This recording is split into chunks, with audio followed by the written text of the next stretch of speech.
Hello, good morning, atamarie, tēnā tātou katoa. Welcome to the Financial Services Council 2020 Conference, Generations. I'm Vanya Thomas from Guardian Trust and I'll be your MC today. I hope you're sitting comfortably with your beverage of choice this morning as we have 3 fantastic sessions on offer over the next hour. And I hope you've all taken a few minutes to wander around the portal and familiarise yourselves with the program, as well as the sponsor and tech alley areas. There's a real wealth of information on the sponsor portals available to view and download, as well as key contacts. If you have any questions about the event, please email events@fsc.org.nz and the events team will be in touch. Of course, many of us wish we could be together in person rather than digitally, but we're sure the calibre of the content will blow you away regardless. We encourage you to submit questions for the panels and speakers. This is your opportunity to engage with leaders in the industry, political heavy hitters, and other inspiring individuals. And with that, it's about time we went to our breakfast breakout sessions. Enjoy your session of choice, whether that is hearing from the Women in Super panel, the innovative fintechs battling it out for a spot on the main plenary, or the Leduca sessions, which takes a look at the expanded view of the New Zealand risk landscape. Enjoy and mā te wā.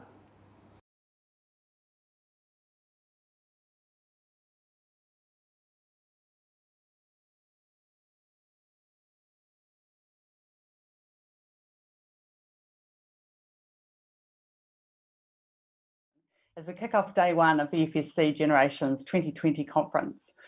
I see that virtual breakfasts are becoming quite popular globally, and it's completely understandable over the last period as we've been seeking to maintain our connection and working remotely, easing ourselves into our day, maintaining that connection, getting a good start with the most important meal of the day being breakfast. And I must say, I did have the awareness this morning as I threw some muesli into my bag that it's something that I wouldn't ordinarily do, and I think it's important to kick off the day well. So a few housekeeping tips. I seem to be getting some feedback here. The first thing is that this isn't any old Zoom, and we have a team in the background making it look very professional, and they manage sort of what you see. So if you're still in your armies at this time in the morning, don't worry, we can't see you. As Vanya mentioned, there is a Q&A portal at the bottom of your screen, so please fire through your questions. Gillian Boys has joined us this morning. Thank you, Gillian, and she's going to manage those questions and bring those to our attention throughout the session, if not at the end. And lastly, the session has been recorded, so the recording will be available on the FSC and Women in Super website at the end. So let's get started. I think with the focus of the FSC conference being on the financial services sector supporting and challenging the different generations to save, invest and retire well, we thought we'd kick off the conversation discussing this objective from a female perspective.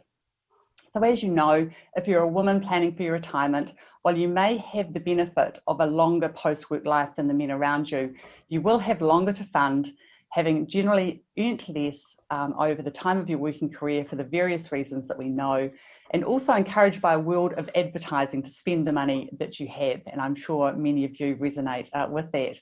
But look, this isn't going to be a doom and gloom session. As they say, knowledge is power, and I have an inspiring group of panelists who are going to share with you their stories and views and insights on this sort of topic, focusing on the issues including around COVID, their wellbeing considerations, whether we do have a generational connect or disconnect on the topic, and just how do we take steps to improve the situation? What is the call to action? So I'd like to start off by introducing our panelists. So firstly, we have Alexia Hilbertidou, who is a social entrepreneur and founder of Girlboss New Zealand, a social enterprise which aims to empower women in leadership. Alexia has been focused on encouraging young women to embrace STEM and has been the recipient of many awards over the time, including the Queen's Young Leader Award. Sonya Williams, co-founder of Sharesies, joins us. Now you'll appreciate that Sonya saw the opportunity to make investing more accessible and provide everyone with a chance to grow their wealth. Sonya is co-director, director and co-CEO at Sharesies. Morning, Sonya. Morning. And finally, we have our very own Retirement Commissioner, Jane Wrightson. Morning, Jane. Morning. Jane, as you'll be aware, joined the Retirement Commission on February 2020, 1 month before lockdown, and has a lot of wise words and wisdom, and is going to share with us a lot of the research that she has done over the time since she's been in the position. So thank you all for joining us. To start off with, I think it's important to support the different generations to save, invest and retire well. We need to understand them. And with that in mind, I'm interested in the personal journeys of each of you and getting to where you are today, and how much thought of being financially independent factored into that pathway.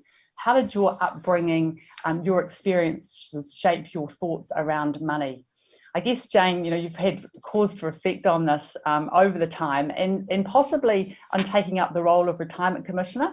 What's your thoughts on this question? Ngā mihi mahana o te wā kia tātou. The question was around generational disconnect, and my initial view on this, not having yet spoken with my particularly illustrious colleagues on this panel, which I'm enormously privileged to appear with, is that my hunch is that there's a less generational disconnect between my generation and theirs, as there was between my mother's generation and mine. My mother left school at 12 because there was no money to send her to high school. My father left school at 14, so he wasn't much better off, but that was a very classic, relatively poor working class background for you in the early mid-20th century. So my generation benefited from the early boomers, women who were busy smashing the glass ceiling a few years ahead of me. And it felt to me that we were the first ones who could legitimately and broadly expect to have the opportunity for a career in a way that previous generations hadn't, unless they were particularly tough nuts. So we were able to contemplate working for most of our lives, and in fact did. But it's also instructive to remember we couldn't get a mortgage or a loan on our own until the late 1980s. So even that was barriers that you've seen is quite remarkable now, but it's well within my living memory. I can tell you, but I've never forgiven that particular bank, and I've never banked with them again. So by the time we reach 65, women are about 20% worse off than men financially when all the assets are taken into account.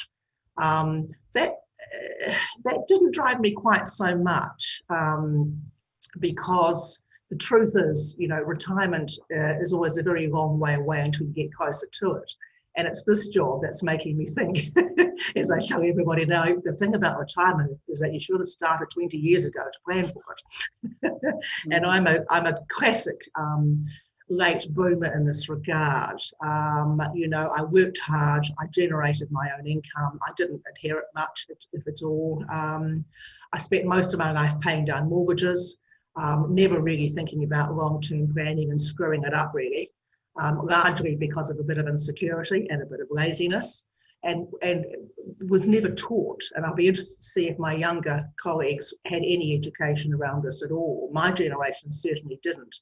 And it's only now that the CFFC has managed to get sorted in schools, into secondary schools, where I can now tell you that the generation behind us all, I'm hoping, will be coming, into their adult life with at least an understanding of basic financial principles in a way that we learned in a very haphazard way. Thanks, Jane. Sonya, as a generation, one of the generations behind Jane, what's your thoughts on the matter? What's your experience? Yeah, so my experience, I've come from a small town, live in. I have a really big family. I guess I was raised in the you can do it generation, where Jane talked about glass ceilings and the generation of smashing those. Ours was the hey, if you can dream it, you can do it. Just go out there. So when the question was around how much has being financially secure, or the idea of financial security, shaped my life and what I've done. And I think the key thing to dreaming big is also knowing that you've got to fund it, knowing that you've got to, your dreams are as big as what you can afford in some way, or how you execute them anyway. So I think deep down, I knew, like, although things were possible, that this reality was that you would need the money behind you. My parents left school really young, like James, but I saw them make careers. My dad was self-employed, and then my mum, after raising 4 kids, went to work. And I got to see her. She stayed at home with my siblings, but when I was young, she went to work and worked full-time.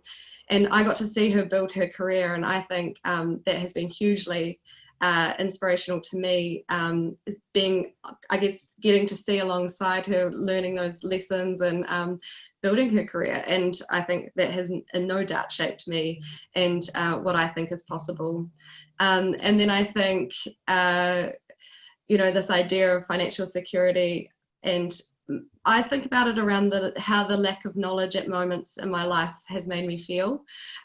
So when I first moved to Wellington, I was stopped on the street by a TV crew. I was about 18, and they said, what do you think about the recession? And I think my comment was, what's a recession? And that then became the soundbite for the news that night, and all the things about how Kiwis don't know anything about money and recessions and all this stuff. And probably go into it later about my dislike of stereotypes, but I think that lack of knowledge, it was like I felt so ashamed that I didn't know that thing. But the thing is like, once you know it, you know it. And so I think that taught me about how actually you can learn this stuff, but the jargon itself keeps people out. And then obviously through my business, Sharesies, which started about 3.5 years ago, was on a mission. Our whole purpose is to create the most financially empowered generation. And that's through giving someone with $5 the same investment opportunities as someone with 500,000. And we really see this as such important work, to break down those barriers around knowledge, about access, about confidence, and hoping that we can really change the different attitudes between money, and understanding how money can be so empowering, or the understanding or grasping it can. Thank you. There's a lot of things to change there, isn't there? Alexia, Gen Z, what do you have to say? Yes, kia ora te lau whalava and warm Pacific greetings. So my name's Alexia. I am 21 years old, so I am in that Generation Z generation. So we're aged 10 to 21, and we can be summed up as a very realistic and a very entrepreneurial and a very financially focused generation. I only have to reflect on my own journey. I started Girlboss New Zealand at age 16 because I saw a problem around me and realised that I could be part of that solution. 6 years later, I'm now a full-time entrepreneur, and Girlboss has grown into New Zealand's largest organisation for young people within New Zealand. And every day I have conversations with young women about their career path and about their futures. And I think what's really unifying about our generation is that we are very realistic. We realise that sacrifices need to be made. We've grown up watching our millennial and Gen X parents, and we've seen the consequences of their decisions or lack of decisions. We've seen the consequences of the 10-year OEs. We've grown up within the 2008 global financial crisis and the consequence after that. And so if I reflect on my own journey, being raised by a very young single mum, first place we lived for a number of years was within one room, and the rent was $150 per week. And I got to really watch that journey. I've always been really hungry, and realised that things wouldn't just automatically fall into place for me. I wasn't in the millennial generation where I was told that anything will happen and I can just, relax and chill out. But it was instead told that unless you sacrifice and you work hard, things won't always fall into place for you. And so I made that decision at 16 to actually follow an entrepreneurial path, which is something that may be considered at odds to what I've said before, but I really do feel that as our generation realised that we need to actually create our own path, and that actually relying on a job or a role is just not realistic. In fact, I found that actually taking an entrepreneurial path was more safe and more secure, because actually investing in yourself and building up your own career is actually the most reliable solution. So that's definitely my perspective. So what you're saying is that there was a lot of role modelling, for you and potentially, for your generation, that people are learning from the previous experiences of others. Would you say that there's a higher awareness amongst your generation? Absolutely. I think we're very hungry, scrappy generation, and we've grown up in a time of great disruption, and I believe that's resulted in my generation craving security and stability, but also realizing they need a sacrifice to get there. They've watched their millennials, old brothers and sisters, not being able to get into the housing market, and and they've seen this rhetoric and they decided, hey, I've got to do something different. We look at career values for Generation Z, and number one career value is that it needs to be financially secure and well-paying. Compare that to the millennial generation, which was doing something they love. So a very vastly different generation. Sonya, Sharesies' purpose is to create the most financially empowered generation. That's a big purpose, and obviously, you're well on your way to sort of succeed in that. What do you see as sort of the issues for your generation? You touched on some, and I know that you come from a very strong marketing background, and I'm sure you sort of have views on stereotypes in this sort of space. Can you share your thoughts in that respect? Yeah, definitely. Well, I guess, it kind of comes out of like why Sharesies even exists in the first place. But I think, at the time, so we started in October 2016, and at the time, it's interesting because this is this topic, this panel is about intergenerational, but and the media just love it, right? The playing off boomers, millennials, all the different generations. But at the time, the media was just filled with millennials not being able to buy houses because they spent all their money on smashed avocado on toast, which is just like such a yarn. And and it was like, all the smashed avocado on toast aren't going to get you the house in that market. So that was a very big thing, and it was very much around it was the why not story, why you can't get ahead, why you can't do this. And I think that's what I love about the direction this panel is going in, is yes, there are challenges, but it's also, there is so much positivity or opportunity in there too.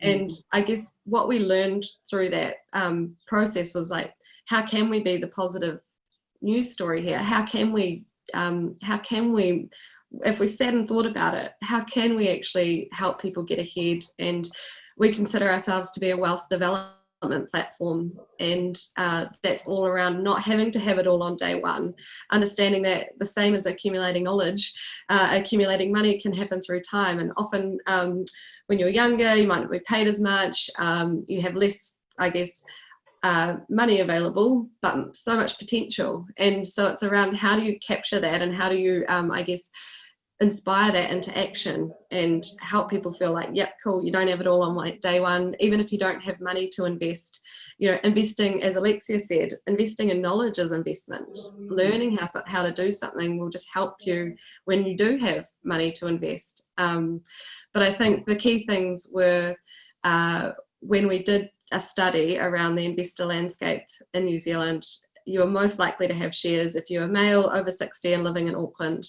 And all you had to do was Google investor, and it would just be, you'd see it, the typical investor. And it didn't look like me, didn't look like my friends, didn't look like most of the people I walk around in the streets with every day. And that has to change. So only 20% of Kiwis had shares. What about the rest? And so I think, the challenges were what I talked about, needing too much money, too much jargon, and I think not feeling like the industry is for you. So the other thing is how much money is a part of everyone's lives, but most people have a real negative relationship with it. So you're trying to talk to people about something, or trying to change behaviors, trying to make something empowering, when it just feels terrible to look it in the eye. So how do you bring some fun and some joy? And that definitely has shaped. Part of empowerment is also not feeling like it's the stick, where is the good stuff in there too? How do you make me feel more motivated? Yes, I think it was from your research, I sort of picked up a comment that women will invest, and I guess it's applicable to anyone, when the environment is right, so that comes back to that sort of, less jargon, easily communicated concepts, making it easy for people to sort of understand and sort of take action. Alexia, what about, your thousands of Girlboss members? What do you see? What are the issues sort of facing them? I mean, they're entrepreneurs, they're more aware, but what are they facing? Absolutely. So when we look at, if I reflect on my journey talking to thousands of young women about finances and about their future careers, I mean, it's hard to have this conversation without bringing up the fact that there's just such a massive class divide in terms of their responses. So we work with over 100 high schools each year. So we work with schools across the socio-economic scale, and what I really do see is that just the huge differences based on their family background just cannot be denied, completely polar opposites apart.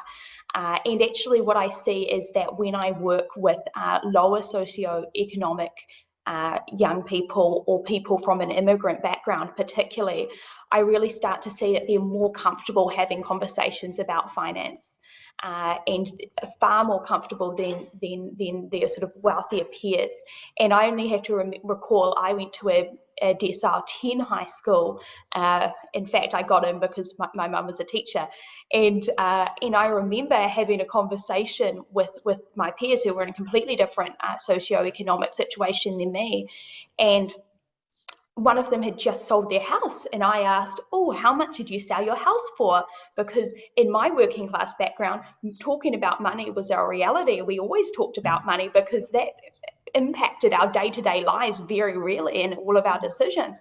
And then I got told off by my group of peers about how rude that was to talk about money, and being really surprised because no one in my family finds it rude to talk about money.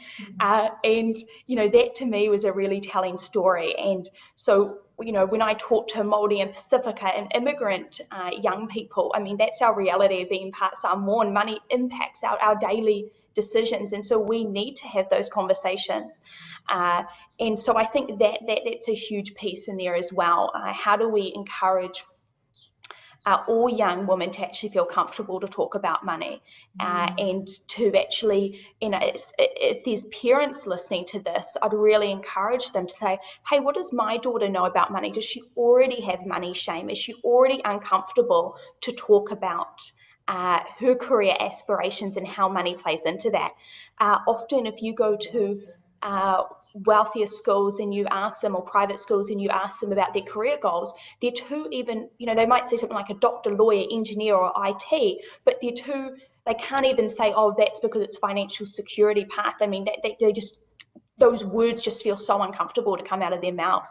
So I really think, making sure that your daughters, if you've got them, are aware around finances and feel comfortable to talk about it is really important in terms of breaking that cycle. Yes, I think the conversations are really important, aren't they? Because I mean, the old edict that friends follow friends. It's the discussion that you're having. If you're not having a discussion about money, then there is no path to sort of follow. So I know that with the work that Women in Super have done in schools, at low decile schools, it has been a real eye-opener with regard to the different issues that everyone's sort of facing, and also the responsibility of those young ones in taking a lot of the understanding and the concepts home, for their parents to actually support them and their financial awareness. I mean, there is just so much to be done in this sort of space. And I mean, we'll talk further, but I do believe that as an industry we could be doing so much more, which we'll pick up separately. Jane, you know, we hear all of the issues facing women. We, you know, paid less, we take time out to have children, etc., etc. Lots of issues, you know, for sort of the older generation. But what's your view of the issues that really, you know, face women, and how do they move past them? Yeah, I think Alexia and Sonya have summarised the position for younger women absolutely brilliantly, and I think that the younger generation does have it tougher in many ways. But I think if you apply a gender lens, it gets to be quite similar, and I will speak from an older woman's perspective now. You know, the first one, and most of this has been referenced before, so it just sort of tells you that there's some core truths running through all of this. So, you know, we live longer and we spend more of retirement on our own, so we've got more to fund. Really basic fact, you know. And we may need, and often do, help our children or our parents out more, financially speaking. So there's a fair financial weight on women through their lives, which is slightly different to men, not dissimilar, but different. And mostly the last, you know, you may well be spending the last 10 or 20 years of life on your own, if you happen to be partnered. And thinking about how you might fund that becomes challenging. I think there's that one. There's kind of four things. We live longer.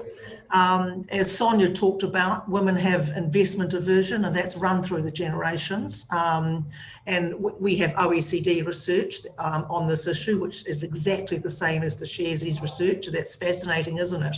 What we know is that women are better than managing money, short-term, budgeting, saving to spend, all that stuff. But way less confident at investing, at more risk averse, and not seeing wealth creation as important as the goal itself. So there's a disconnect between valuing money per se and what it can achieve for them. You know, a comfortable life, supporting children, and wider family long term, whatever the wider goal is. Money is not the point for many women per se. Part of the problem might be that only 25% of investment advisors are women.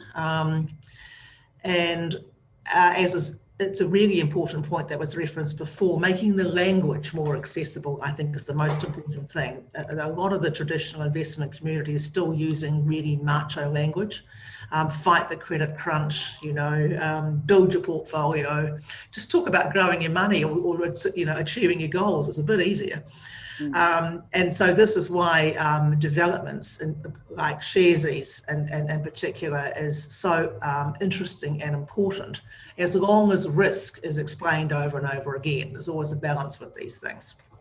So digital disruption, a fine thing, I think, for women overall, because it will change some of the wider traditional ways of doing things. So living longer, investment aversion, over our life, we generally earn less, as we know. Again, trying to fund a longer life, earning less throughout it with gaps of income earning is interesting. But as my generation, I think, managed to understand, you know, the man is the financial plan is not the way to think about it. Which leads me to my last point, which is a real one now. In many people's and many women's lives, late life divorce, the silver splitters, or other life shocks. So I'm single. Late life divorce is not my problem, but my life shock was a seismic home, and there are many others dealing with leaky homes, all in middle late life, all of which is soaking up retirement income, potential retirement income. And there's a cohort of the late middle age now that are considerably poorer because of these things, leaky, seismic, divorce, whatever the life shock is, that cuts your life in half and makes you start again. And what we do know around divorce in particular is that it's one of the main risks for women in experiencing hardship in retirement. It's quite a rare woman who ends up better off than her former husband. So all of this tells you that taking care and attention around your financial situation and how you might support yourself and work out different streams of income gets increasingly important as you get older. Yeah, look, I'd like to pick up on the point about risk, because it's been brought home to me recently. I have a 13-year-old daughter, and we've been encouraging her, you'll be pleased to know, Sonya, encouraging her to have a Sharesies account. We don't want to do it for her. We want to sort of, you know, take up the mantle and sort of set it up herself. So we've been encouraging her in the background. But she was talking to my sister-in-law over the holidays recently, saying, oh, mum and dad want me to do this. And she's been collecting a wad of cash through various Trade Me sales over the holidays. But, you know, she's got this wad of cash, but how can I invest? You know, it's risky. I don't want to take a risk. And I'm thinking, oh my goodness, that's not a good representation of me. You know, what's happened? What's going on? How do we get women past the concerns around risk? And Sonya, when we were sort of talking, I think you made a comment that of the perception that risk is no risk, but yet risk is everywhere, and we all take risks. So how do we get women to sort of understand the risk and the benefit of risk? Yeah, I think, and you summed that up, and we've come across this term risk aware, not risk averse, where it's how, and it just changes it slightly to say, yeah, cool, it's actually a superpower to be aware of risk, and how, you know, you summed it up, there is risk everywhere.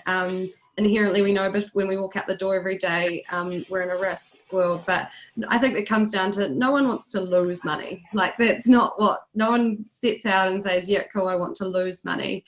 And I think, you know, it's around the risk management we put in place, because we know when we walk out the door, there are risks, but we don't necessarily stay inside all day, or we know that we'd miss out on seeing people, or getting to live our life, getting to go to work, getting to make money, all those things.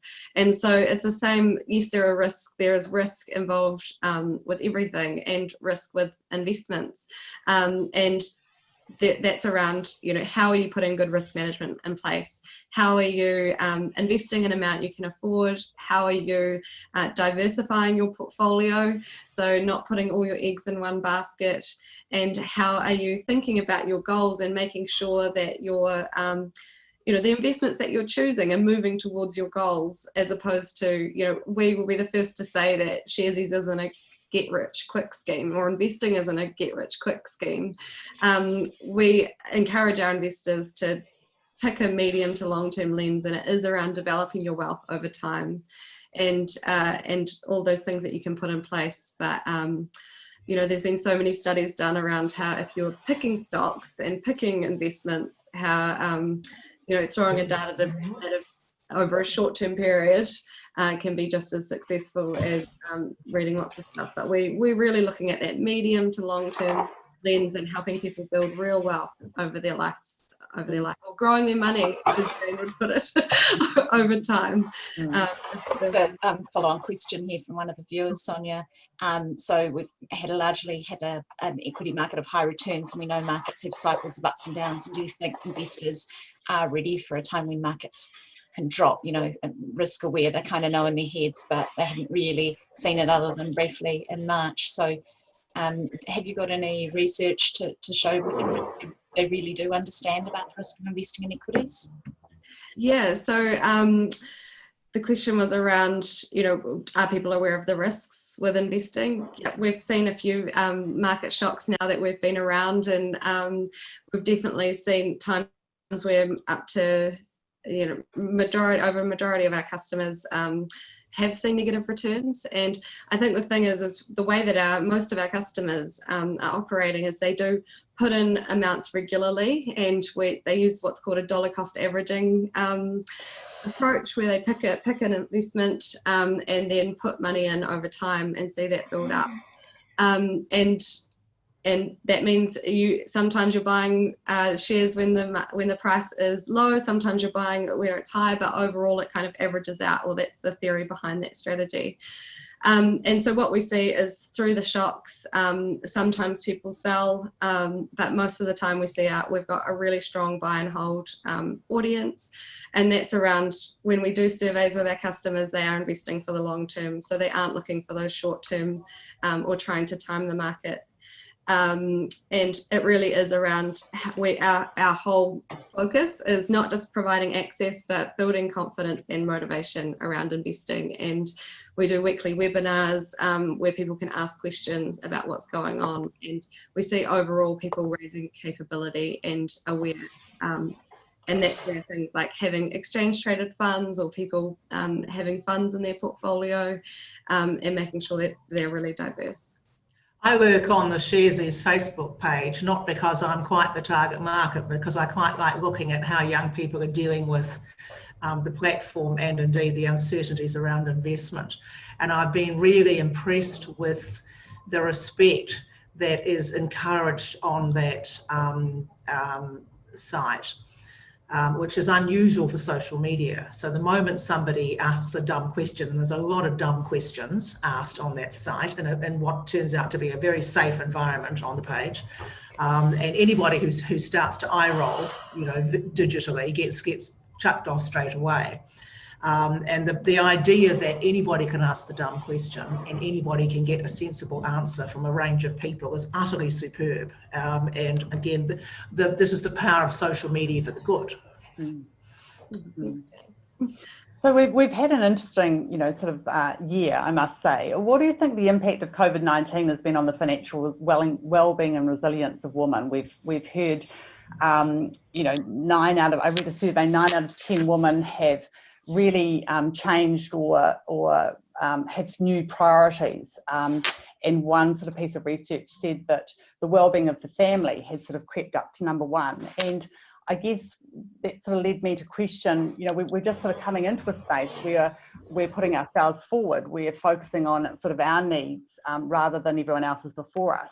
Are we actually taking a backward step and through the pandemic actually prioritising the well-being of the family?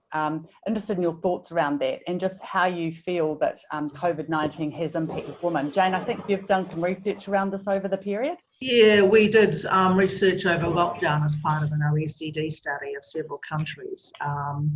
And we've got another study in the field almost as we speak, which we'll be publishing next month to see what happened next. But it was very clear immediately that women suffered disproportionately from job loss during early lockdown, and that's due to the employment weighting in sales and hospitality, right? So there were 11,000 fewer people employed in paid employment in June, and 10,000 of those were women. So we have to keep thinking much more broadly about women as a whole. We on this panel and we probably in this Zoom conversation are not representative of NZ Inc. Single female households were much more likely to experience loss of income than single male households. And that just adds to the disadvantage of lower paid jobs and taking time out of the workforce. What we do know, of course, is that KiwiSaver is a game changer for many. But women were more likely than men to have stopped contributing. So again, you get this, I think, instinctive response, which we saw across the country, which is, stop and withdraw, which, as we know, particularly in the investment world, was the way you managed to lock in your loss.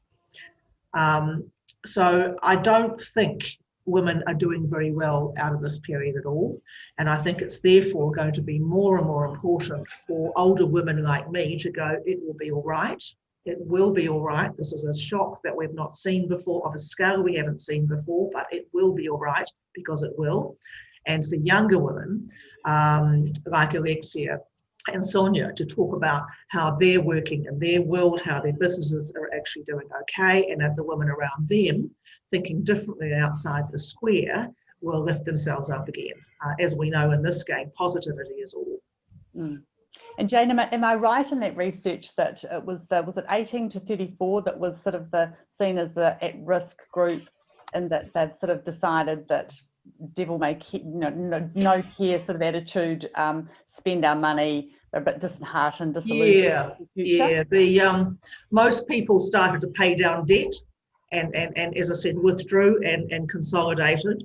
There was a definite cohort of the 18 to 30 who clearly became disillusioned very quickly. And this is on top of, wider generational things. This generation was already worried to hell about climate change, rightly so. All of a sudden, we put a global pandemic on them, and they're young, and we're expecting them to deal with this. And it's enormously difficult times. There's no question about it. Many in the 18 to 30s, and I'm interested in what Sonya says about what she observed on the Sharesies platform, but many of them said, oh, I'm done. I don't care anymore. I'm just going to spend. I'm going to have a good time now because I can't see a future. And it is up to people like me and women like us to help those who are struggling or feeling that it's everything's way done and it's impossible, to say, in effect, it will be all right. Alexia, interested in your views on this. I mean, your young Generation Z, very concerned about sort of climate change, etc. How are they feeling? How are you feeling in respect of the COVID pandemic, the impact on sort of your future moving forward? So, I think one thing that's really interesting is looking at why women are so overwhelmingly impacted by job loss due to COVID-19. And a huge part of that is actually around the industries in which women currently predominate. So we see that women are currently overrepresented in fields such as hospitality, administration, retail, which were most impacted by COVID. Also, most at high risk of being disrupted in the future. So not just a concern for the pandemic now, but actually looking at the advances of technology and seeing that those industries are really at high risk. And then looking at some of the most stable industries, looking in technology, engineering, sciences, and seeing women are hugely underrepresented in those fields. Even within finance, we see that women are underrepresented as well. And so I think something that's really important is around how do we shift more young women into those high-paying fields, because at the end of the day, it's important for us to save and things like that. But one of the most important decisions we can make is actually what industry we go into, and actually getting more young women to actually prioritise financial security and make smart decisions when going forth into their career, and encouraging the people around that young woman's life to actually be thinking about and pushing them and encouraging them to consider fields they wouldn't normally consider. And that's when we're going to see some huge disruption and wealth for women. So that's something firstly that I'm really passionate about. Secondly, I do think that we are seeing a little bit of loss of morale, but I think because Generation Z specifically were already quite a cynical generation, already realizing they needed to sacrifice early. I think, I'm surprised by how many Generation Z right now are making some pretty smart financial moves. I'm seeing that with low interest rates, and particularly in, middle-class families, actually supporting their child into the housing market. And that's happening, every day when I log onto Facebook. And I'm seeing people supporting their children into the housing market now, because they're realizing, hang on, I need to support my child into that market, and something needs to happen. And so, we see it at a high level. We saw John Key bought his son a home, but I'm also seeing it in sort of lower socioeconomic or working class families scrapping together because they're realizing that, hey, something needs to happen. And we're seeing, my good friend, she works at Pack and Save full time, just bought a house. And she worked at Pack and Save since leaving high school, her and her boyfriend, and there's the government support to enable that. So I think Generation Z, they're willing to make the sacrifice, and I hope that they'll reap the rewards in the future. And Sonya, your experience at Sharesies, I understand sort of over the last month that, the amount of investors, young investors coming on and sort of doing their own investment through your platform actually rose. Can you tell us about that? Yeah, so definitely this year has been, when you think about, and all the things that we've talked about as well around risk and people, not being interested in the stock market, or how when there are these shocks, how that might affect investor confidence. And I think, for context, we started the year, I think, with around 78,000 investors on the platform. And now we've got over 230,000. So we've seen an amazing I guess, spike and consistently now over the year of new investors coming into the platform. Some things haven't changed, things like the goals, that they are still investing for the long term.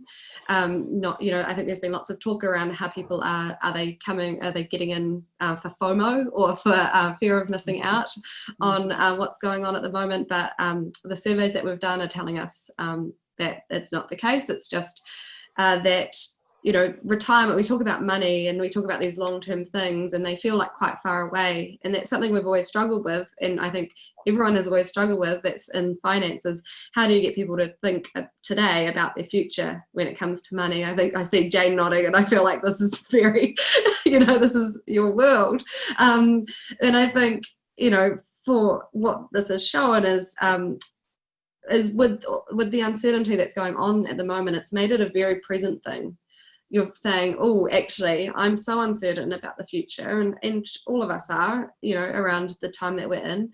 But what can I do, and what do I need to do now? And there's a bit of a getting the house in order around that stuff. And I think it is being, I'm seeing it easier to have these conversations about the future, about money, about because of all the context of what's going on around us and that uncertainty. You're trying to put some control in place. We've definitely seen the number of investors grow. We've seen in that time we've also launched the ability to invest in US shares, and that's going really well as well. But we continue to see our investors do the same behaviour. I think some of the worries that I've got with COVID and women specifically are the things that Jane and Alexia touched on around what are these impacted industries. We talk about as well, like where are the new job opportunities being created, and they're largely in construction and there's the industries that are typically male. So we see lots of people losing their jobs over here, and then the new jobs being created are very male dominated industries. And I think that's why it's so fantastic the work that Alexia is doing and helping more people get into STEM subjects. And I wonder how we'll deal with that the lag in between what's happening now and more people going into, and the more awareness and growing capability within those higher value industries. And I think that just shows why it's so important we lean into that now more than ever. And then the other piece is, I guess, the opportunity gap. So Jane talked about the wealth gap, where typically women earn less and over their lifetime, and we're all aware of those statistics. And but the thing is, as well as around that, is that money typically is more in the budgeting or spending, and it's around this, how that risk awareness also plays into stopping that money going potentially into things that could grow their wealth. So I loved it when you said, Alexia, that it felt less risky for you to build an entrepreneurial career. That feels like it sums it up. Where, that's the opportunity gap is, essentially what you've described there. And every young woman retail assistant who I see picking up the tools and going into an apprenticeship, I just cheer. It's fantastic. Thinking differently and outside the box of how we might earn our living and where we might have a career of some longevity is just so important. Yeah, absolutely. I mean, just last Friday we had 28 young women graduate from a Girlboss Advantage program specifically for young women interested in the trades. We had our graduation at Flagship building, and so encouraging these young women to consider those fields is really important. I think in times of the COVID pandemic can be easy for young people to fall back on just going to university and to further study as the only pathway for young people. And I think now more than ever, it's actually important for us to think, how can Generation Z and our young generation be part of actually rebuilding the economy and actually part of the solution, as opposed to just falling back on further study that they may be ill-suited for, and just racking up student debt. And then we're seeing huge numbers actually not completing their degrees, which is very concerning from a financial perspective. So how do we actually make sure these pathways that are equally well respected and encouraged into, that allow them to earn from day one? Alexia, there's a question here that's probably suited to you and maybe to Jane as well, around how do we encourage young Pacifica girls to keep going towards tertiary training, but as you say, also perhaps other types of training, given they can culturally be compromised as they work and hand over their wages to family. Absolutely, I think that's a really great question. So thank you for that question, and awesome to see Pacifica voices being mentioned. So thank you for whoever asked that question. I think really important is that we do encourage Māori and Pacifica young women to keep their ambitions high, to encourage them. They are, particularly we're seeing with Girlboss and our network, members in our network, we are seeing that it's a very hard time for them at the moment. A lot of them we've seen the closing of key factories in South Auckland, and many students actually having to make that decision whether to continue on with their high school education or to leave high school to go into employment to support their families. And these are, highly, highly capable young people. And so really important is how do we continue to provide that wraparound support to ensure that they can stay into education for as long as they like, is really important there. And you're right, there's a huge cultural factor when it comes to, and I can only speak on Pacifica people and their finances around really seeing that as a collective and often making those decisions with many, many people in mind. And I think that can be a real strength of Pacifica people, but can also have potential consequences when it comes to finance. So really making sure being culturally aware when creating financial financial products or programs for Pacifica young people is really, really important. And something that I think is really key is actually continuing to highlight Pacifica role models who are financially successful, and breaking some of that stigma was one of the key solutions there. Yeah, that's exactly what I was going to say. Role modeling. It's so very much important for all women, actually, and for all younger women. You just need to see people like you, people from a similar background, from a similar cultural background. If you can see them doing something different and interesting and good, it's enormously powerful. We're working with the Ministry for Pacific Peoples at the moment on some financial capability options going forward, and it's fascinating, as a pārangi, to understand that when you talk to some Pacific people, they'll go, I'm not going to care about my retirement because my family will look after me. It's how we do things. And then you go, but what if your family's in trouble? So it's a much richer, complex conversation than it is in a traditional Pākehā way, and enriching, to be honest. There's the idea that a group of people will look out for each other is a magnificent thing. The trick to all of this is understanding that the group needs to be mutually supportive and has tools and opportunities for each of them to grow as well. So it may not be about the individual in the Pacifica environment, which it's not, but the financial well-being of the group then becomes the important thing of the ainga. Absolutely, and on that point, I'd like to see more Pacifica people actually go into entrepreneurship, as I think that's actually a great fit for Pacifica people, seeing things as a collective, and they've often taken responsibilities from a very young age, looking after younger siblings, being the youth leader at their church. So I think there's a real ripe opportunity to encourage more Pacifica people into entrepreneurship and away from traditionally low-income roles that I don't think serve them, when I think there's so much capacity out there to step into an entrepreneurial space. And when you talk to Pacifica young people about this, and you talk to them about the fact that they could support their whānau, I mean, my mum and my auntie both work at Girlboss New Zealand, and that every time connects with a Pacifica young woman, because they go, wow, I could go into a business and I could hire my family and I could support them through that, is extremely engaging conversation. So definitely that entrepreneurial piece as well is really key.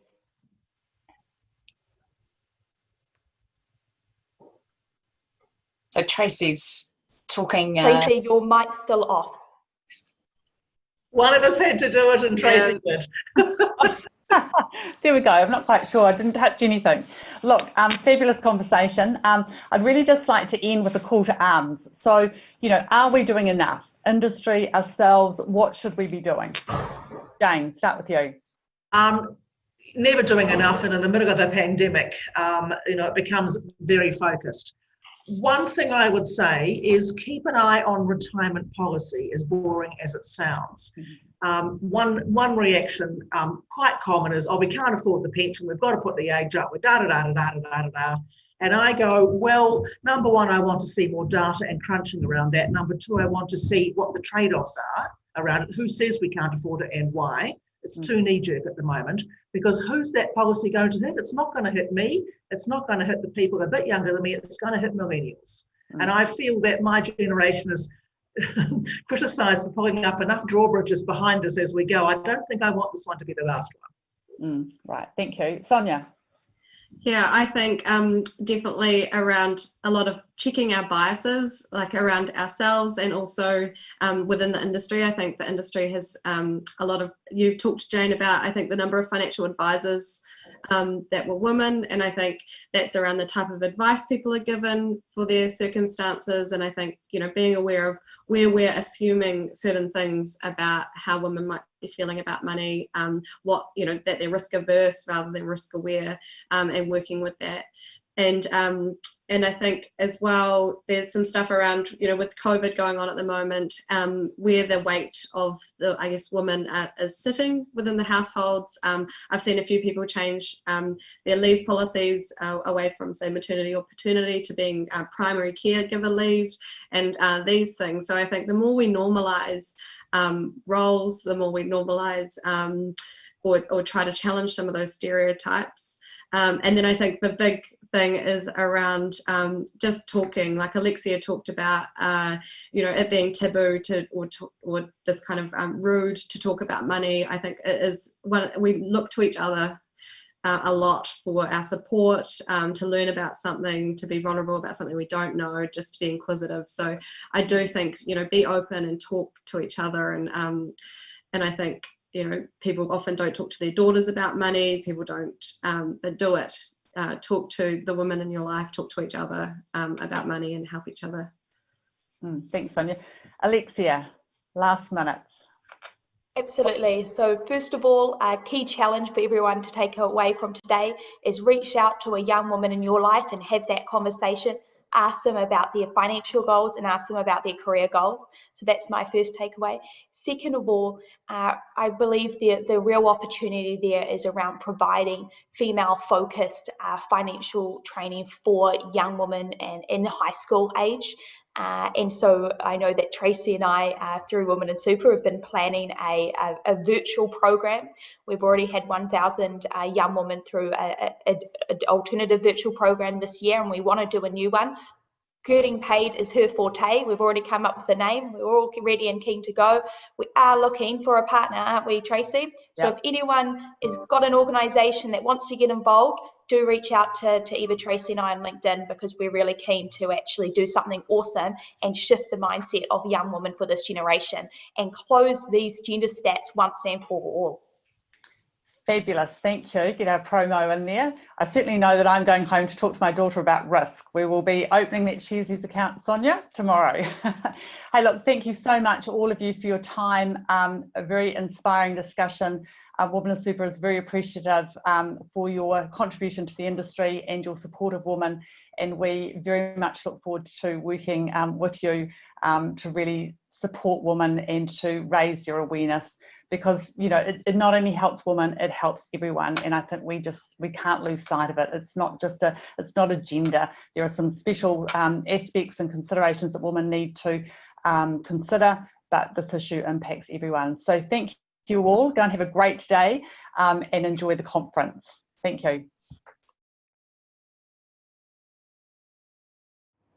Wow, what a way to start the FSC's 2020 conference. Thank you to our speakers, facilitators, and pitch-perfect contenders for being part of our breakfast sessions. It is fantastic to have such a breadth of speakers, all with their own ideas, passions, and stories. If you've registered for the rest of the day, please take this opportunity to have a 10-minute break, have a stretch and a breath of fresh air, before we head straight into the incredible main plenary lineup. It's going to be a cracker. See you in 10. Hei kane rā.